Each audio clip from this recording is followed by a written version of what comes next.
Hello guys, ako ngayon ay mag-exercise. Ang exercise ko ay double purpose.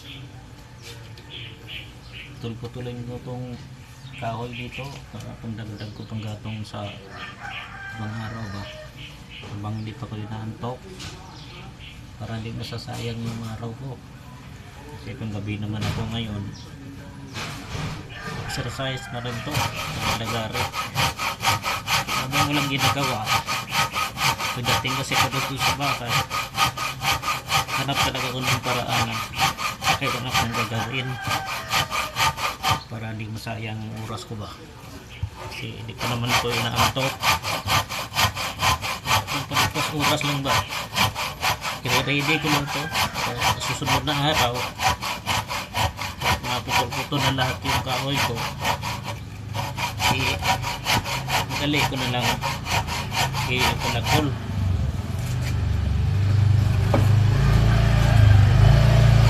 Kasi ready na eh.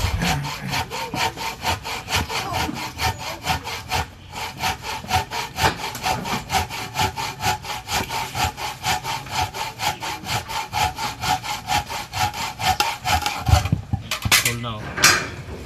Yeah. Marami pa kong puputulin dito. Ihanda ko lang to habang may oras pa. Kasi araw pag ano na nakaready na,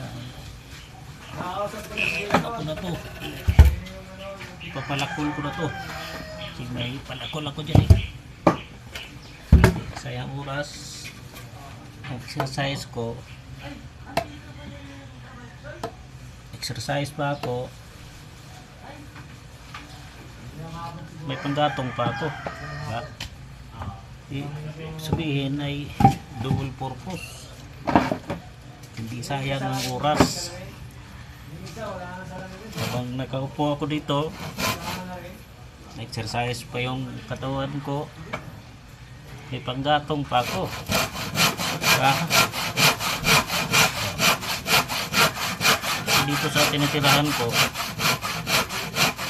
maraming may mga kahoy, ito may mga punong kahoy. Yung isang kapitbahay ko nagpuputol ng kahoy, kaya hinihingit ko yung mga sanga. Hindi naman sila yung nagagatong eh, ako lang yung nagagatong dito.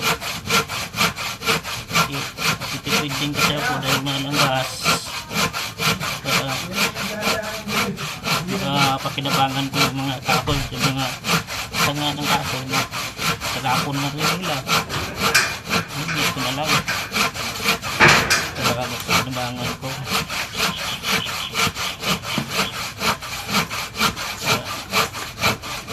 Ano na ito, hindi ko lang to eh.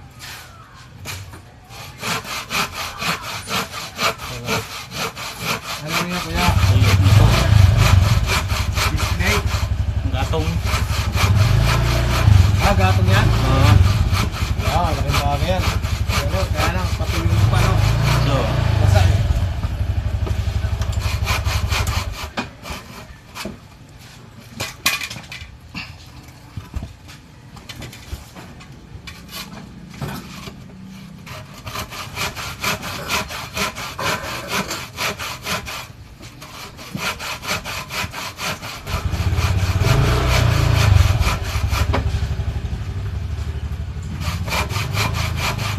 bagay na to dito pag ganito. Sa kusina ko, punong-puno ng tao din sa kusina ko. Kahit marami pang tao sa kusina, pag wala naman akong ginagawa, galing ako sa trabaho, sinasamantala ko exercise din. Pag exercise ko, may quality. Kasi kapag exercise pa ako, kapag gatong pa ako, nakaupo lang ako, diba? Malaking bagay. So kailangan din kayong mag-exercise, lalo na kung tayo edad na, takot pag ito exercise baka mamaya hindi na haba ang buhay natin. Kaya kung may time sabihan nila na galaw-galaw rin para hindi may stroke kasi mahirap na. Baka maglakad tayo pag magigitar na. Diba? Kaya wala maninit tayo sa gigit upo. Kung hindi ka kayo nantok kasi paggabi naman ako ito na ipalipas oras ko para mapakinabangan ba.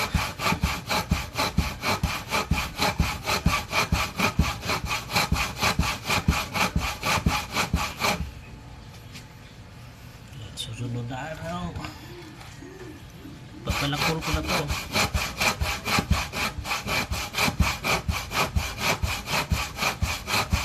So ito na yan talaga, hindi naman talaga ako naubusan ng panggatong dito kaya wala man akong pasok loob ko, hindi ako kumuha na panggatong pero hiningi ko rin din sa mga kapitbahay ko. Hindi naman ako nung hindi nagpaalam kasi baka mamaya ko barangay tayo. Hirap na. Check na mga tao dito eh. Karamihan dito di naman nagagatong. Kulang yung tipid. Ayaw nila ng gatong kasi mausok din.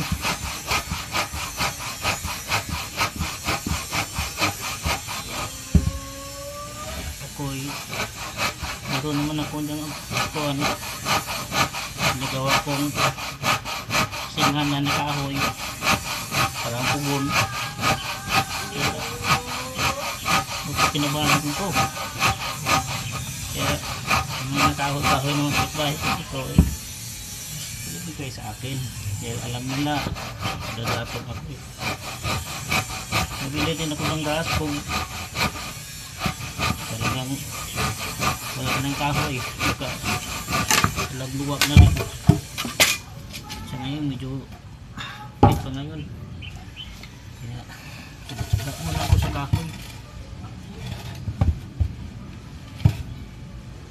Puro tayo gas tapos naparal pa ako wala na tayong kung tuyo na lang yung ulam natin araw-araw kaya yung ibibili ko ng gas bibili ko na lang ng bigas tipid exercise pa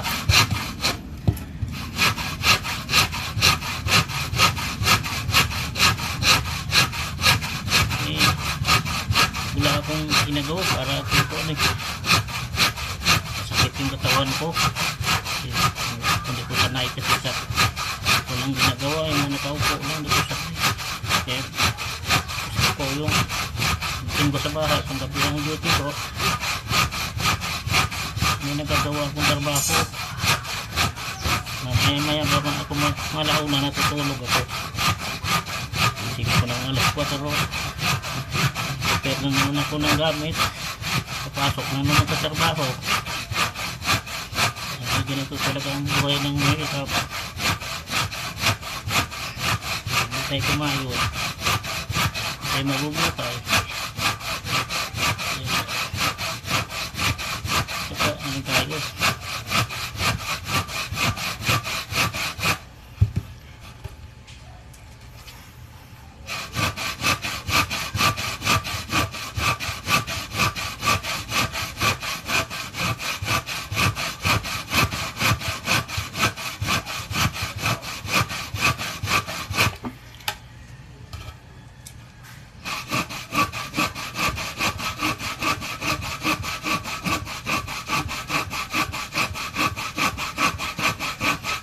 Gabi ako marami ako nagagawang trabaho pagkakas pang araw ako pasok ako ng alas 7 ng umaga uwi din ako ng alas 7 ng gabi siguro ito, madilim na. Kaya wala na kung magagawang trabaho. Kain na lang, tapos kain na, pahinga na, tulog na. Dahil sa panggabi ako, medyo mahaba yung oras ko. Dahil may nagagawa pa ako eh. Hindi pa po handa ng panggatong eh.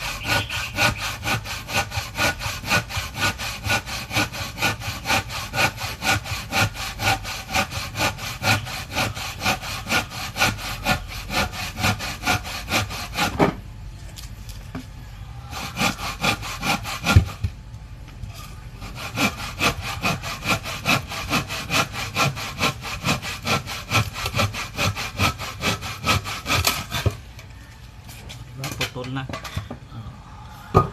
Hindi na. Mayroon pa kung malaki dyan. Kasing laki ng poste. Puro tuyo na to. Kaya magaan lang.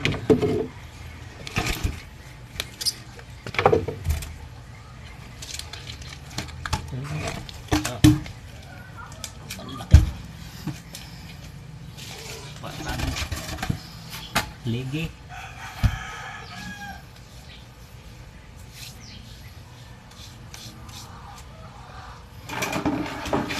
Kung hindi ko kakahiya yung trabaho na ganito ay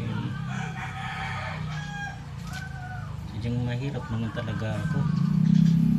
Tsaka ako ay nagpagkatotoo lang, hindi ko kakahiya pagkamahirap ko. Iba kasi kahit halos wala nang makain, kaya pa rin ano, kakatotoo ay kakahiya nila yung pagkamahirap. Ako hindi ko kakahiya kung talaga ako'y mahirap. Mahirap talaga ako.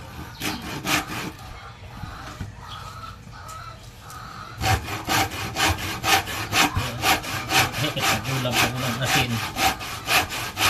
Bibigyan ko sa sarili ko. Hindi ko nahiya.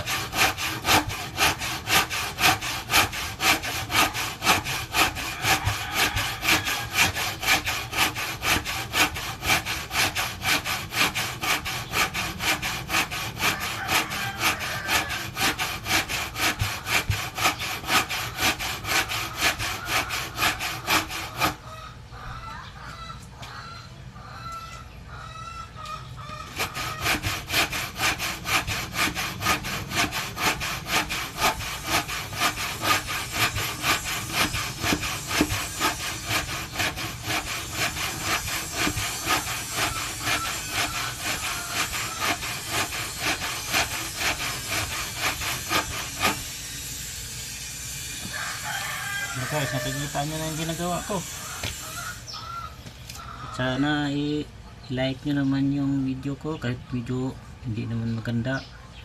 Share na lang at paki-like. Yun yung hingi kong tulong sa inyo. Have a nice day.